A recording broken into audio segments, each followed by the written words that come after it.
क्योंकि ये जो चीजें हैं कम से कम जब तक शादीशुदा लोगों की अनुभव नहीं जानेंगे तब तक मैं उस चीजों को बयां नहीं कर पाऊंगा, क्योंकि हमारा समाज अभी भी इस ज्ञान को पूर्ण रूप से स्वीकार नहीं करता है। तो बायोलॉजी में पढ़ते हैं तो वो एक चैप्टर्स वाइज होती है कि उसके बारे में, अंगों के बारे में पढ़ते हैं। तो हाँ, ये बात तो सर आपने सत्य कहा कि कुंवारी लड़की की कोई जाति नहीं होती, क्योंकि जब तक पारिवारिक मान्यता साथ नहीं रहती है तब उससे शादी नहीं कीजिएगा, तब तक उस डिसीजन को हम नहीं ले सकते। आप मान लीजिए किसी आपके स्वजातीय लड़की का ही बाप रिक्शा चालक अपनी बेटी को पीसीएस बना देता है और आपके घर शादी करने जाएगा तो आपके बाप तो दहेज मांगेंगे ही। ये सर कहीं ना कहीं वहाँ पे संतुलनता नहीं बैठ पा रही है ना हस्बैंड के साथ, इसलिए भाग गई। नहीं, हस्बैंड के पास या फिर वाइफ या फिर दोनों के बीच में कोई भी मतभेद हो रहा हो, उस चीज को लेके मैंने बात की। आप हैं निष्कर्ष बिहार के साथ और मैं हूं मनोज चतुर्वेदी। आखिर आजकल की शादियां टिकती क्यों नहीं है, और मुख्य रूप से कहने का मतलब है कि आखिर शादी क्यों? जब शादी टिक ही नहीं रही है तो शादी की क्यों जाए? बढ़ता हुआ लिविंग रिलेशनशिप, कच्ची उम्र में प्यार, और जो पुराने जमाने के माँ पिताजी जो दुल्हन खोज दिया करते थे उसके साथ जीवन बिताना आजकल के लड़के और लड़कियों के शायद बस की बात नहीं। और इसी मुद्दे पर आज बात करेंगे, और इस पर खास बातचीत इसलिए कर ले रहे हैं कि हमारे साथ एक बाल लेखक हैं, उन्हें बाल लेखक ही आप कह लीजिए कि बाल लेखक हैं, बादल भारती। उनके दिमाग में क्या पता क्या आया कि उन्होंने आखिर शादी क्यों एक किताब ही लिख डाली, अपने से उसे प्रिंट कराया, अमेज़न में डाला और 5 स्टार की रेटिंग वो पा गए। क्या आखिर उस किताब में उन्होंने लिखा कि आखिर शादी क्यों? ये किताब अभी मेरे हाथ में है, आप देख सकते हैं। इसे जब मैं पूरी रूप से पूर्ण तरीके से पढ़ूंगा तो इसके अंदर में क्या इन्होंने समझाना चाहा है वो फिर से मैं इनको बुलाऊंगा और बताऊंगा आपको। लेकिन बादल भारती को हमने खोज निकाला और बादल भारती जो हैं हमारे साथ हैं। बादल जी, पहले तो आपका स्वागत है निष्कर्ष बिहार में। बहुत बहुत पहले अपना परिचय कुछ बता दीजिए आप। निष्कर्ष बिहार के दर्शकों को मेरा बहुत बहुत प्रणाम जी। मेरा नाम बादल भारती है और मैं बचपन से कुछ ना कुछ लिखता आया हूँ। तो उसी क्रम में किशोरावस्था में बहुत सारे सवाल आते हैं, क्योंकि हार्मोनल चेंजेस के कारण बहुत सारी हमारे अंदर सोच डेवलप होने लगते हैं। तो उसी क्रम में मेरे पास एक सवाल उत्पन्न हुआ कि आखिर इंसान शादी करता क्यों है, क्या जरूरत आ रही है कि शादी कर रही हैं, और क्या आपने कभी सोचा है? तो इसी को देख मैंने बहुत सारी चीज़ें पढ़ी और मैंने पुस्तक ढूंढा कि क्या कोई पुस्तक है इस पे जिसकी वजह से मैं ज्ञान अध्ययन कर सकता हूँ, लेकिन मुझे कोई नहीं मिली। तब मैंने निर्णय किया कि मैं भी एक लेखक हूँ, तो मैं इसी मुद्दों को लिखने का प्रयास करता हूँ। तो आपने सोचा कि आखिर शादी क्यों लोग करते हैं और इस पर कोई पुस्तक नहीं मिली आपको, तो आपने लिख डाला। जी सर। पूरे मानसिक व्यक्त, आप इसको एक तरीके से अपने दिमाग की उपज कहेंगे इस चैप्टर को, आखिर शीर्षक को आखिर शादी क्यों, या समाज से आपने बात किया भाई शादी क्यों होती है? क्या कुछ आपने इस किताब में लिखा और समाज को इस किताब के माध्यम से आप क्या संदेश देना चाहिए?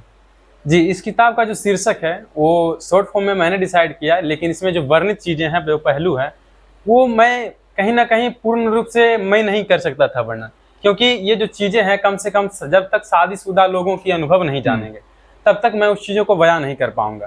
तो उसी को लेके मैंने समाज में परीक्षण किया, अनुभवी लोगों से बात किया, बड़े बुजुर्गों से सीखा कि क्या चीजें हैं, नहीं है, कैसी पहलुएं होती हैं। ये सारी चीजों को मैंने रिसर्च किया, तब जाके इस पुस्तक को मैंने उस सारे पहलुओं को वर्णन किया। नहीं, आपका इसमें आपने एक अध्याय 6 में लिखा है कि जब 12 साल की लड़की हो जाती है, लड़के हो जाते हैं, तो हार्मोनल चेंजेस होने लगते हैं, योनि में रिसाव होने लगता है, बहुत कुछ बातें आपने इसमें लिखी हैं। तो ये तो जानकारी लड़कियों को है ही है कि ऐसा पहले भी होता है, तो इन सब चीजों का वर्णन करने का किताब में क्या? सर कहीं ना कहीं एक ये भी हम देखते हैं कि ये ज्ञान बहुत सारे किताबों में मौजूद है, और कहीं ना कहीं हमारे समाज में अभी भी ये ज्ञान को दबाया जाता है कि आखिर इसे, और अगर बात करते हैं इस ज्ञान के विषय में तो बहुत सारे लोग कहते हैं कि ये गंदे विचार का है, क्योंकि हमारा समाज अभी भी इस ज्ञान को पूर्ण रूप से स्वीकार नहीं करता है। तो बायोलॉजी में पढ़ते हैं तो वो एक चैप्टर्स वाइज होती हैं कि उसके बारे में, अंगों के बारे में पढ़ते हैं। लेकिन ये जीवन सामाजिक चीजें को कैसे रिलेट के साथ ये सारी चीजों को समझेंगे, तो इसीलिए मैं उस ज्ञान को उससे रिलेट करके रखने का प्रयास किया। अच्छा, इस किताब को जो आपने लिखा जी सर, तो इसमें आपने एक और चीज ये किया है, शीर्षक दिया है आपने शादी क्यों, और इसमें आप एक जाति और उसके जाति और उसके कार्य का भी वर्णन इस किताब में आपने लाया है। आखिर ये ऐसा क्यों किया सर? जैसे कि क्या आप ऐसा कुछ नहीं लगता कि आप मुद्दों से भटके भी हैं कहीं किताब में? नहीं सर, जैसे कि शादी क्यों, तो शादी अगर कर रहे हैं तो हमारे शादी क्यों के अंदर ही हमारी जाति व्यवस्था भी आती है। अच्छा, क्योंकि शादी अगर करते हैं तो लगभग जो सब केसेस होते हैं एक ही जाति में शादी होती है, यानी सजातीय विवाह कह सकते हैं। अंतरजातीय विवाह को मान्यता अभी हमारा समाज नहीं देता। तो आखिर शादी में जाति व्यवस्था कहाँ से आई और कहाँ तक अभी तक ये जायज है, इन सारे चीजों को मैंने उसमें जोड़ा, क्योंकि ये हमारी रियल में शादी कर रहे हैं तो उस क्रम में ये चीजें पहलू आती है, इसलिए मैंने उसे जोड़ने का प्रयास किया। इसमें आपने दहेज प्रथा का भी जिक्र किया है जी। कि तो आजकल तो शादियां लव मैरिज हो रही है धड़ाधड़। जी सर, लव मैरिज हो रही हैं, पर कहीं ना कहीं पूर्ण रूप से तो नहीं है। अभी भी वो व्यापक रूप में लव मैरिज नहीं कवर कर पा रही है अपने समाज को, और उसकी मान्यता भी अभी अपने समाज को, मतलब कहने का मतलब जो हमारा समाज है उसमें अभी भी प्रेम विवाह को मान्यता नहीं है और व्यापक रूप से अभी ये मौजूद नहीं है। अच्छा, एक बात बताइए। जी सर, कभी आपने इस पुस्तक को लिखते समय ये बातें सोची थी कि लड़की की, कुंवारी लड़की की कोई जाति नहीं होती? आपको पता है कि नहीं ये बात? जी सर, समझाइएगा। कुंवारी लड़की की कोई जात नहीं होती। आपने देखा होगा यदि उसकी जाति होती, उसका कुल होता, तो तुरंत शादी के बाद वो आपके कुल की कहलाने लगती है, आपके गोत्र की कहलाने लगती है, आपका सरनेम उसको मिल जाता। जी बिल्कुल। बताएं। तो हाँ, ये बात तो सर आपने सत्य कहा कि कुंवारी लड़की की कोई जाति नहीं होती, क्योंकि वो जिस जाति के साथ मतलब कि शादियां हो जाती हैं तो उनके संतानों को या फिर उसका सरनेम में वही लग जाता है। तो ये बात आपने सत्य कहा, जो कि प्रेम विवाह के अंतर्गत आता है। और ये इसमें अच्छा है कि हमारा समाज जब शिक्षित हो रहा है तो इस सरनेम को हम हटा रहे हैं और जाति व्यवस्था से दूर हो रहे हैं।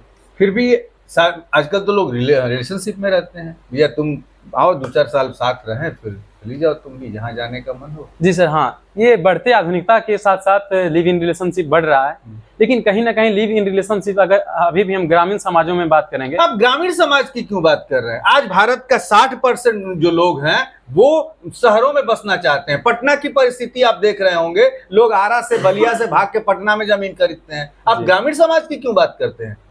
कल आप ही एक IAS बन जाइएगा। जी बिल्कुल। आप चाहिएगा कि किसी ऐसी काली कलूठी लड़की से शादी किया जाए? चाहिएगा आप? जी, ये तो सही बात है सर। तो फिर मैं आपसे पूछ रहा हूं, आपने लिखा इस किताब को,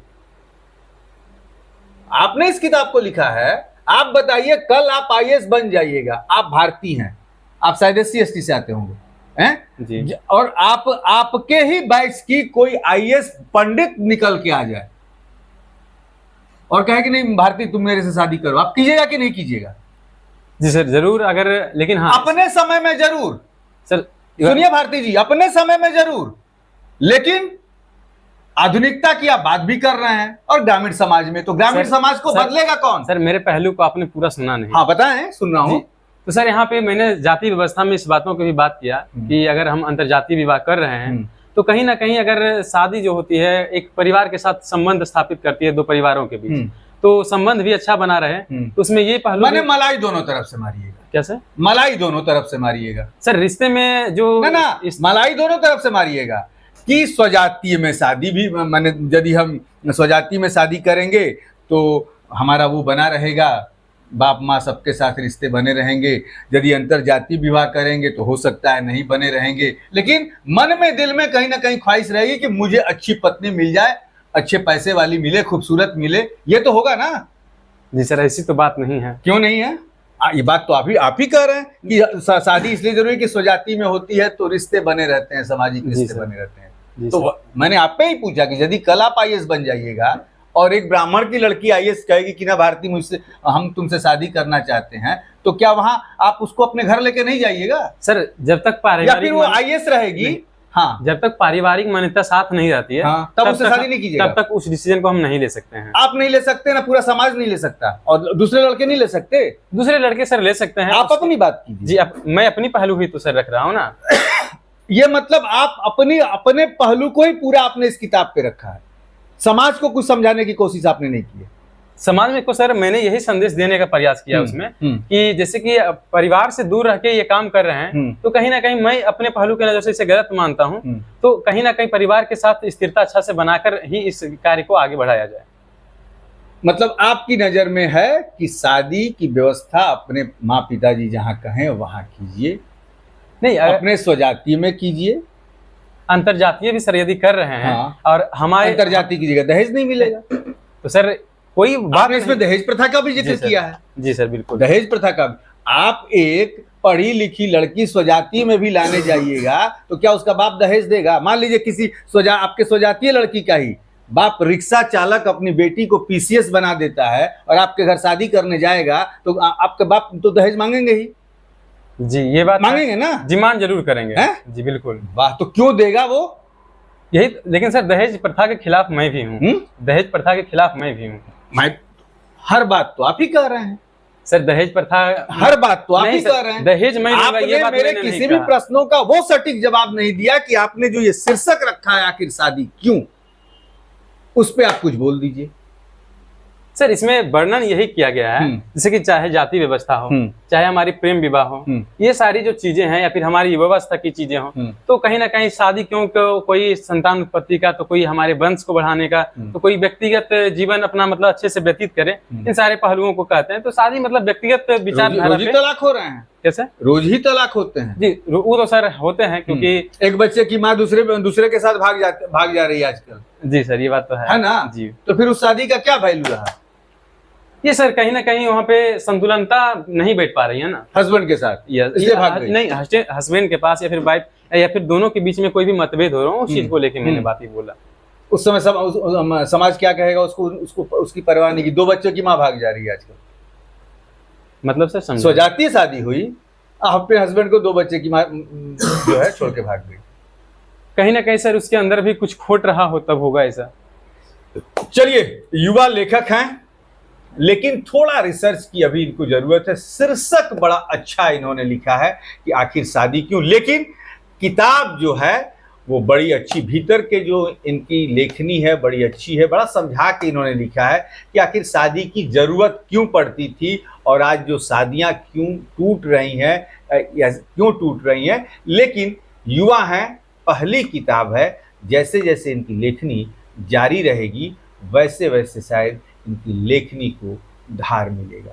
निष्कर्ष भारत भी यही कामना करता है कि इनकी लेखनी को धार मिले, और आप भी इस किताब को निश्चित तौर पर Amazon पर किताब उपलब्ध है, निश्चित तौर पर खरीदें और एक बार पढ़ तो जरूर लें कि आखिर शादी।